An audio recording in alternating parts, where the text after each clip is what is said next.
अभिनंदन करती हूँ। दोस्तों, आज हम अलंकार के बारे में पढ़ेंगे। अलंकार अलंकार दो शब्दों से मिलकर बना है, अलंक जमा कार।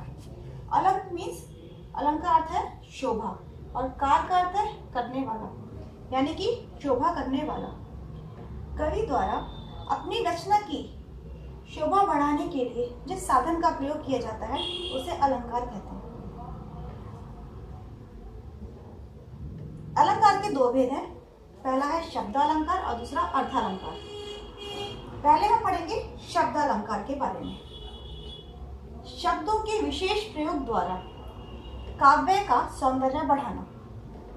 कवि जब शब्दों का विशेष प्रयोग करता है, उसके द्वारा अपने काव्य को बढ़ाता है, उसे शब्द अलंकार कहते हैं। इसके भी तीन भेद हैं, देखिए। पहला अनुप्रास अलंकार, दूसरा यमक अलंकार और तीसरा है श्लेष अलंकार। हम अनुप्रास अलंकार के बारे में पढ़ेंगे। काव्य रचना में समान वर्णों की बार बार आवृत्ति द्वारा चमत्कार उत्पन्न किया जाए तो वह अनुप्रास अलंकार होता है।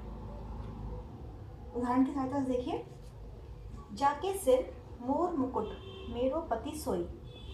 इसमें देखिए शब्दों में मोर,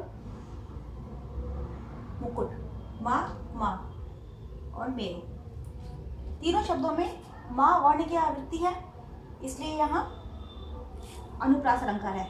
ये देखिए, मोर मुकुट मेरो, तीनों शब्दों में माँ माँ माँ वर्ण की आवृत्ति है। शब्द के शुरुआत में भी हो सकता है वर्णों की आवृत्ति और शब्द के अंत में भी हो सकती है। दूसरा देखिए, सिर और मोर, रा की आवृत्ति है, तो शब्द की शुरुआत में हो या अंत में अगर वर्णों की आवृत्ति होती है तो वहाँ अनुप्रास अलंकार होता है। दूसरा उदाहरण देखिए। चारु चंद्र की चंचल किरणें खेल रही थी जलथल में। अब इसमें देखिए वर्णों की आवृत्ति, चारु चंद्र चंचल, चा वर्ण की आवृत्ति है। नीचे देखिए जल और थल, यहाँ लाला वर्ण की आवृत्ति है। तो इस प्रकार हम कह सकते हैं शब्द की शुरुआत में या अंत में अगर वर्णों की आवृत्ति होती है तो वहाँ अनुप्रास अलंकार होता है। यमक अलंकार। रचना में एक शब्द एक से अधिक बार प्रयोग किया जाए परंतु हर बार उसका अर्थ भिन्न होना यमक अलंकार कहलाता है। पंक्ति देखिए। कनक कनकते 100 गुनी मादकता अधिकारे, या खाए बरात है वा पाए बरात। इसमें देखिए कनक कनक दो बार प्रयोग किया गया है परंतु दोनों शब्दों का अर्थ भिन्न है। पहले कनक का अर्थ है धतूरा और दूसरे कनक का अर्थ है सोना। तो कवि क्या कहता है कि पहले कनक यानी धतूरे को खाकर आदमी पागल हो जाता है तथा दूसरे कनक यानी सोने को पाकर आदमी पागल हो जाता है।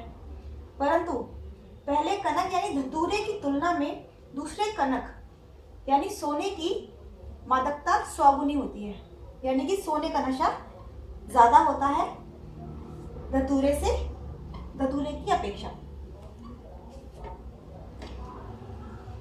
देखिए काली घटा का घमंड घटा। यहाँ देखिए घटा घटा, इसकी आवृत्ति है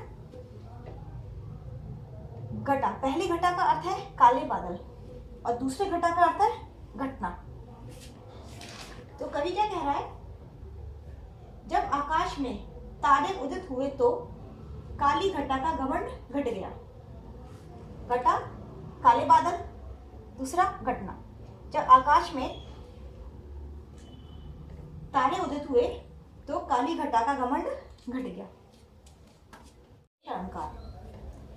श्लेष अलंकार में एक ही शब्द के अलग अलग संदर्भ में एक से अधिक अर्थ होना।